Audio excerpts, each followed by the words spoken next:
ñi nekk ci télévision yi ak ci rajo yi ak ci presse en ligne bi di wax ci ay droit loi ay code électoral code de procédure pénale ay constitution ay article nangam ak article sangam dama leen a bëgg a résumer li xew DGE ak bañ gi nga xam ne ca Ndeela Fall bañ nga ko jox le président Ousmane Sonko ay fiches am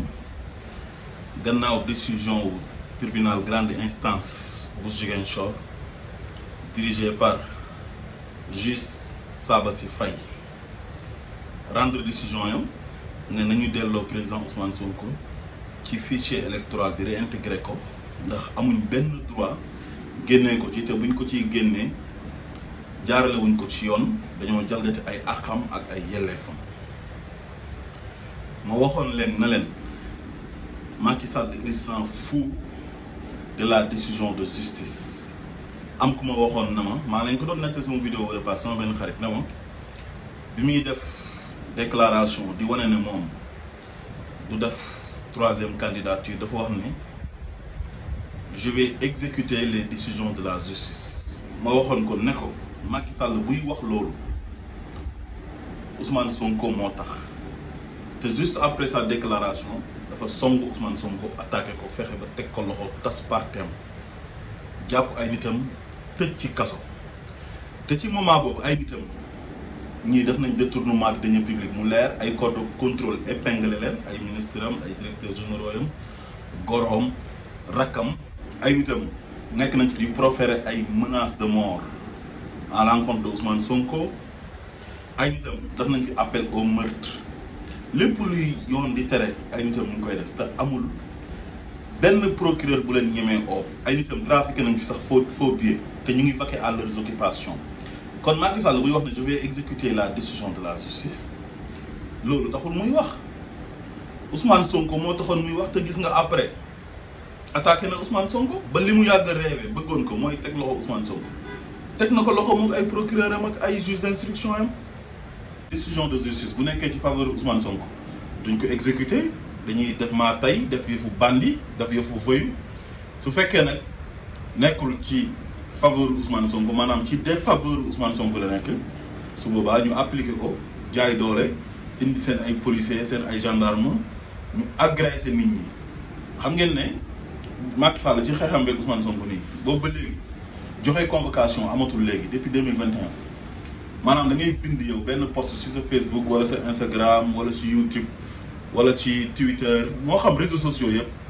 wax sa xalaat ci réew mi mais bu ñu lay jël si dañ lay agressé xoolal sëñ Cheikh Bara Ndiaye bi ñu koy jël si dañ ko agressé ñëw dajji këram te du bandi te pourtant ñoom voyou yi ñu ngi seen biir te defuñu leen noonu Ousmane Sonko bi ñu koy jël si c'est pareil dañoo ñëw escalader miiram dajji buntu këram jël caméra yi fa nekkoon nëbb ko pour bañ seen banditisme bu ñuy def caméra yi jël ko nit ñi gis ko loolu lañu doon bañ parce que loolu la ñu yéene woon Ousmane Sonko ñëw agressé ko toj nañ fi oto Ousmane Sonko vitre agressé ko aspergé ko liquide xotti yéreem bépp xeetu ñaawteef rek def nañ ko Ousmane Sonko parce que ñoom dañu obsédé ci Ousmane Sonko daf ko lu bon ak lu ñaaw ak humilier ko dafa neex Macky Sall ak ñi mu àndal en utilisant les moyens de l'État waaye bu doon Macky Sall ak Macky Sall kese Macky Sall ak Ousmane Sonko jàkkaarloo billahi wallahi tallahi kenn waxatu ko.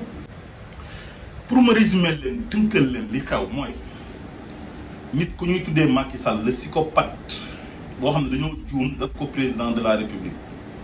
jël doole yëpp jox ko muy xeexee doole ci moo ne ku ñuy tuddee Ousmane Sonko président parti Pastef le politicien le plus aimé de l'histoire de la scène politique sénégalaise le politicien le plus populaire de l'histoire de la scène politique sénégalaise Ousmane Sonko boobu la Macky Sall wax ne du bokk ci élection yi te jaral na ko bakkanam loolu Macky daf ko wax ay nit ñooñu nettali ko ñeneen ba mu egsi si ñun ñii nee na Ousmane Sonko du bokk ci élection yi te jaral na ko moom bakkanam moom ba pare il a miné le terrain Macky moo tànn ay magistrats yam donte nag enjeu bi yëpp Dakar a nekk région yi moom rëcc na ko comme Ziguinchor keroog daf ko rëcc parce que mosul sóoraale na dina dem ak Ousmane Sonko ci dans les régions quoi moo tax mu am lu ko bett foofu. xam nga li yàlla di wax rek wayam kuruna wayam kurullah wallahu xayrul maakirin yow da ngay def sa ay pexe mais pexe ay yàlla bu ñëwee dafay dissuader yow sa ay pexe yu bon moom enjeu bi yëpp Dakar la moo tax Dakar lépp Dakar dafa consacré président cour de tribunaux yi moo leen di tànn première instance cour d'appel cour de cassation conseil constitutionnel procureur de la république doyen des juges juge d'instruction yëpp Macky Sall moo leen fa teg te depuis 2021 ba léegi képp ku muy fal daf lay fal sur la base de ànd xeex le président Ousmane Sonko ba nga d'accord ci mu soog laa nommé moo tax tey fépp fu ñuy dogalee instance yëpp foofu Ousmane Sonko du dem ba am fa ndam rawatina ak Dakar li xew Ziguinchor loolu exception la te bu ñu xoolee parcours juge boobu noonu du juge Sabassy Faye bettul kenn bu ñu xoolee ki ko yar tamit bettul kenn léegi moom lépp lu mu ko jaral mu ne dina éliminer Ousmane Sonko tegu ko lu dul ci jaay doole ak bànneexu bakkanam ak yëfu bandi ak yëfu vëyu mais ñun ñu bëgg Ousmane Sonko ñun suñu jaralee lu ëpp loolu mbir mi du sotti parce que le peuple est souverain ñi ëpp ci Sénégalais yi Ousmane Sonko lañ àndal nañ takk suñ fiji taxaw jàmmaarloo ak moom kenn waxul nag ne dañuy génn di taal dëkk bi wala di toj mais dañuy génn en masse taxaw faire face à Macky Sall ne ko moomoo réew mi sa baay moomul réew mi sa ndey moomul réew mi Macky Sall ak ñi mu àndal minorité lañ ci Sénégal mook magistrat yu koy jàppale journaliste yu koy jàppale mook sëriñ yu koy jàppale communicateur traditionnel yi mbër yi mais ñooñu minorité lañ secteur yu ma tudd nii yëpp am na ñu ko fay jàppale mais ñooñu ils sont minoritaires au Sénégal ñun ñi nga xam ne ñooy majorité bi li ñu bëgg moo war a am par force. waa Mali jëlee nañ Ibrahima Boubacar Keïta ca Mali def ay manifestation ba armée bi nangu nguur gi te taaluñ pëna lakkuñ benn station wala ñu taal këru kenn dañ ko def pacifiquement parce que marée humaine moo génn taxaw ne lii am ci dëkk bi il faut que mu dakk. Algérie Abdoul Aziz Bouteflika bu mu waxee ne dafay briguer 5e mandat en étant sur un fauteuil roulant mais waa dëkk ba dañoo génn en masse taaluñ pono ñoom it lakkuñ station lakkuñ këru jàmbur lakkuñ oto jàmbur dañ ko def pacifiquement bi ñu gisee mbooloo mi li ñu bëggoon ñu am ko mbooloo mooy doole l'union fait la force nañu bàyyi ragal Macky Sall kaso yu muy nappee nit ñi nii kaso yi mënu cee tëj ñëpp nañu takk suñu fit yi gis nga lii occasion 2024 bi buñ ko raté du Ousmane Sonko moo tax ñuy xeex mais suñu réew mi lañu war a delloowaat fa mu nekkoon muy un état de droit moom état de droit ak démocratie moo ko fal lu muy def Ousmane Sonko nii ak lu muy jaay doole nit ñi nii mais bu ko Abdoulaye Wade defoon loolu moom du nekk président de la république moom démocratie moo ko fal ak état de droit comme respecté wul loolu ñi nga xamante ni ñoom ñoo yore doole ji nekk le peuple souverain ñoom ñoo war a taxaw jàmmaarloo ak Macky Sall ñaar moo fi sës ñaar moo ñu mën a dimbale pour ñu tàqalikoo ak Macky Sall mooy ñu génn jàmmaarloo ak moom pacifiquement nag jàkkaarloo ak moom nañ ñëpp génn rek taxaw ni ko li nga bëgg a def lii du fi am wala armée bi jël pouvoir bi loolu rek moo mën a lijjanti suñu problème mais ay justice ak administration bii nii du lijjanti dara Macky Sall ay juge am la amee lu tax tey mu bëgg a indi dossier bi cour suprême lu tax mu bëgg a sulliwaat pourvoi en cassation bi Ousmane Sonko defoon ci dossier bi ak Mame Mbaye Niang parce que il a ses magistrats il a ses juges yoo xam ne ñoom dañ koy garantir ne ko yow li nga bëgg dinañ la ko defal parce que dafa maîtriser Dakar mais maîtriser wul les régions parce que xalaatul woon ne dina dem ak Ousmane Sonko dans les régions nee naa leen enjeu bi yëpp Dakar la tout est concentré à Dakar li ma bëgg ngeen xam mooy bu ngeen nekkee ci télé yeeg rajo yi di wax sénégalais yi ay droit ay loi Macky Sall ak ñi mu àndal ñoo leen gën a xam loi yeeg droit yi mais dañ kaa respecté wul ils font du banditisme d'état du mattaïsme Macky Sall lenn la bëgg mooy dafa bëgg a def lu Oussouffou defoon Niger am ñaari mandat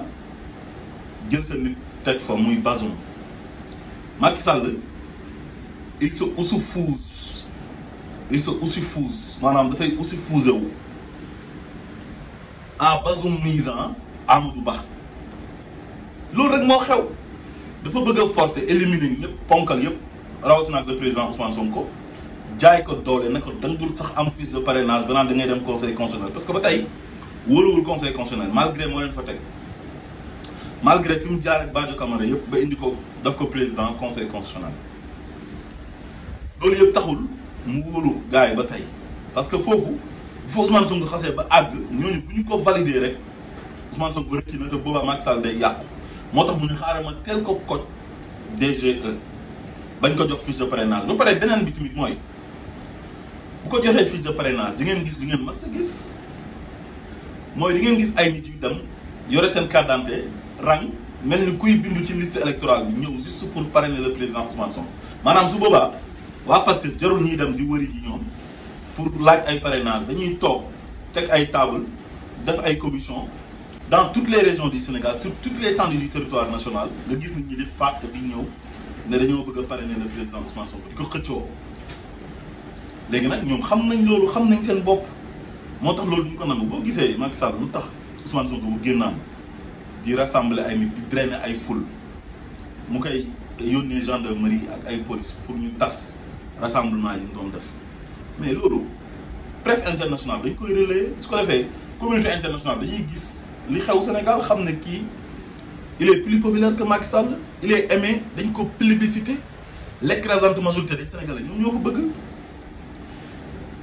xam nga lan laa leen di yëgal les partisans et sympathisants du président Ousmane Sonko bu ngeen yaakaaree ci ay procédures judiciaires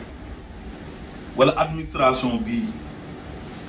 ñoom ñooy valider candidature le président Ousmane Sonko wala ñoom ñooy jox Ousmane Sonko ndam da ngeen di nax seen bopp. Macky Sall il a ses magistrats il a ay nitam yu nekk dans l'administration comme Thiendella Fall sax wax na leen lu leer nee na leen Ismaïla Madior Fall moo ko bind lettre xam nga tey bu ñu demee dans un état de droit ba nga xamante ni lettre ministre mooy féetee kaw décision wu justice nga xam ne nous sommes plus dans un état de droit nee na Ismaïla Madior Fall moo ko bind lettre dugal fa Ousmane Sonko turu Ousmane Sonko nit ñi ni nekkuñ ci fichier bi génnee nañ leen bu ñu leen jox fiche te loolu ay fen la ndax ñi ñëwoon 200 et quelques personnes yi ñëwoon DGE di laaj ci ay fiches de parrainage amul kenn kuñ ci laaj ne la ndax yaa ngi ci fichier bi wala ñu contrôler sa tur ndax yaa ngi ci fichier bi wala déet mais Ousmane Sonko mooy seen problème ay Thiendella Fall yi ñii ay carriéristes lañ ñuy faale wuñu ay Sénégal seen confort seen ay privilèges ak seen ay avantages moo leen intéressé waxoon naa leen ne leen Ismaïla Madior Fall lu tax Macky Sall jëlee maître Malick Sall ministère de la justice après les événements de mars 2021 teg fa Ismaïla Madior Fall Macky dafa bëggoon Ismaïla defal ko sale boulot defal na ko parce que Ismaïla amul dara lu muy jom ridiculiser na boppam respect bi ko Sénégalais yi joxoon yëpp dëñ Antoine Diome tamit loolu moo taxoon bi muy def remaniement ci remaniement yi passé yëpp dindiwu ko intérieur parce que il fallait mu defal ko sale boulot ci Ousmane Sonko léegi bi ñu defee sale boulot bi ba pare nag ñenaa leen Macky Sall moom jàpp na ne pare na ci Ousmane Sonko moo tax mu taxal Ismaïla Madior Fall yóbbu ko affaires étrangères indi fa la transhumante Aïssata Tall Sall parce que ñooñu pour nekk ministre ay privilèges ak avantages ak ay confort ak profito di sàcc xaalis jaral na leen lu nekk droit ba ñuy jàng ak droit ba ñuy jàngale la ñuy jël sànni fële il s'en fout seen yoon nekkul ci ay droit ak loi parce que sénégalais yi ñoo leen may loolu respecté wuñ sax sénégalais yi joxuñ leen cër donc loolu moo tax mu jël Antoine Diome tamit yóbbu ko ministère du pétrole et des énergies parce que Antoine Diome yàgg na ko defal sale boulot substitut procureur la nekkoon ci CREI yi ñu daaneel Karim Wade mu def ko agence judiciaire de l'État mu daaneel Khalifa Sall mu compensé ko ministère de l'intérieur bi Ousmane Sonko commencé am doole mu maintenir ko fa parce que kooku mën na ko defal sale boulot lii rek mooy mbir mi. moo tax mbir mi leer na Macky Sall dafa am ay nitam yu nekk Sénégal yu koy jàppale ci ñaawteefam yi am na ay sëriñ yu fa nekk jàng diine xam li yàlla wax ci tooñ, xam lu yàlla wax ci xañ nit àq ak yelleefam, xam lu yàlla wax ci noot nit, xam lu yàlla wax ci def ay ñaawteef ray nit, xam lu yàlla wax ci jàpp ay nit xañ leen seen liberté tëj leen te defuñ dara. ñoo leen ko gën a xam foofu, ñoo ma gën a xam, mais terewul ñu ngi koy légitimer ay ñaawteefam, terewul ñu ngi koy jàppale di ko soutenir. mais lu ñuy def mooy ishtaraw bi ayatillahi samanan xalilan, parce que yàlla daf leen njëkk a wax ne leen wala tastaru bi ayati samanan xalilan, mu dem ba mu yàgg na leen ishtaraw bi ayatillahi samanan xalilan, wala tastaru bu leen jëndee bi ayati ci sama aaya yi samanan njëkk xalilan bu ndaw. waaye bi ñu ko defee mu xam ne def nañ ko nag ci la waxee ne istaraw jëndee ngeen bi ayatillahi ci aaya yàlla yi samanan njëkk xalilan bu ndaw. loolu rek moo leen dal, loolu rek a leen jàpp waaye di leneen. di xalab ki nga xam ne moom deful dara, dafa set wecc, joteewut ak Macky Sall dara lu dul il a des ambitions présidentielles pour jiite réew mi. loolu la jotee ak Macky Sall, yàqal Macky Sall projet am mooy il voulait s'éterniser au pouvoir. loolu rek la. léegi moom Ousmane Sonko la amal problème personnel Macky Sall ba pare jël dooley état, les moyens de l'état di ko xeexee le président Ousmane Sonko te amu ci benn sago. xoolul droit, xoolul loi, yoonam nekku ci. Macky Sall li tax muy dellu ginnaaw loolu ci peuple bi lay jógee. Ousmane Sonko waxoon na leen candidature am ajuwul ci justice. candidature am su ko peuple bi bëggee dina am, bu ko peuple bi bëggul nag moom dina muñ gëm yàlla xam ne yàlla moo ko natt. kon peuple bi yéen ñi nga xam ne yéen a bëgg Ousmane Sonko muy l'écrasante majorité, da ngeen di wane li tax Macky Sall mii dellu ginnaaw ci yëfu bandi yu ñuy jaay. yéen a war a wane lu tax ne bëgg ngeen dëgg le président Ousmane Sonko nekk président de la République. parce que xam nañ ne ñoom Ousmane Sonko bu nekkee candidat day nekk président te bëgguñ mu nekk président. loolu rek la.